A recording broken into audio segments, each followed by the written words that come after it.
Včeraj je bila na strani Maske dol objavljena kazenska ovadba, ki sem jo podala na tožilstvo zaradi hudodelstva proti človečnosti.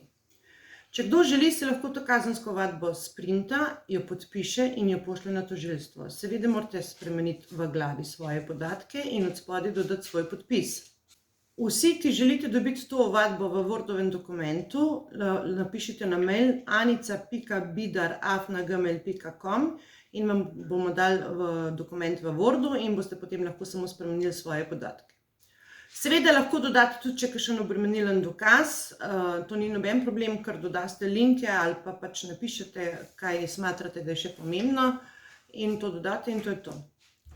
Kar se tiče pošiljanja kazenske ovadbe, vi nimate nobenih stroškov, edino poština, da pošljete to v kuverti na tožilstvo. V svoj del odgovornosti za kaznivo dejanje, ki smo ga zaznali o zločinu oziroma o hudodelstvu proti človečnosti, smo priložili na pravo, na tožilstvo. In če prava ni več, kaj nam potem še ostane? Za odgovor na to vprašanje pa pozivam vsa sodišča v imenu ljudstva v Sloveniji, da odgovorijo ljudstvu na to vprašanje. Kaj nam še ostane, če prava ni več?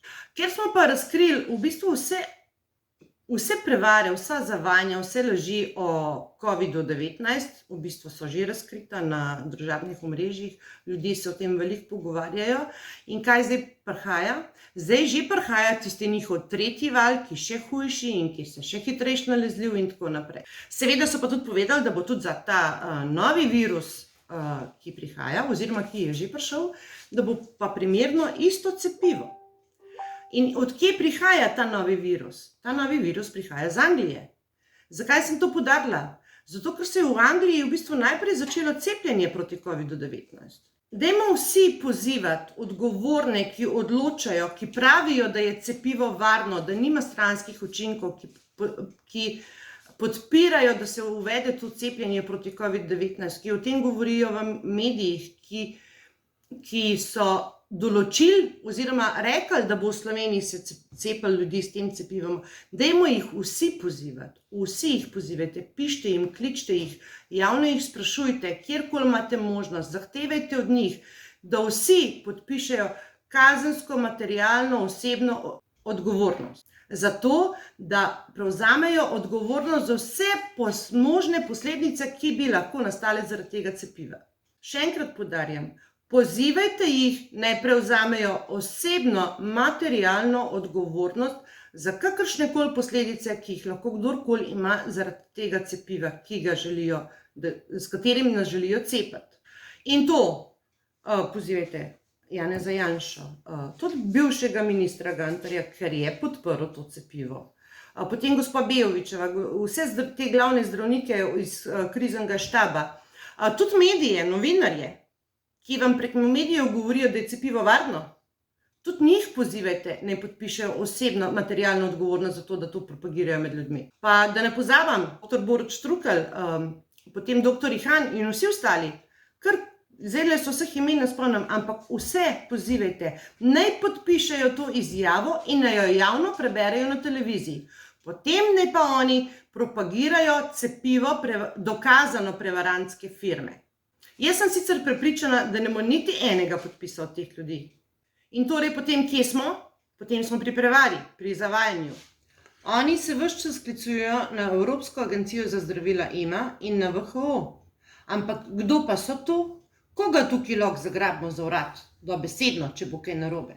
Ne upajo si pa prevzeti osebne odgovornosti.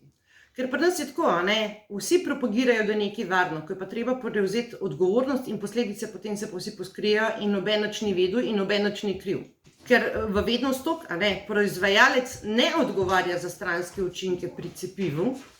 Veliko ljudi pa že ima izkušnje s tem, ko so že druga cepiva povzročala stranske učinke, predvsem pri otrocih, da nihče noče prevzeti odgovornost in zdravniki se celo izogibajo, da bi v kartoteke zapisali posledice, ki jih otroci dobivajo po cepljenju.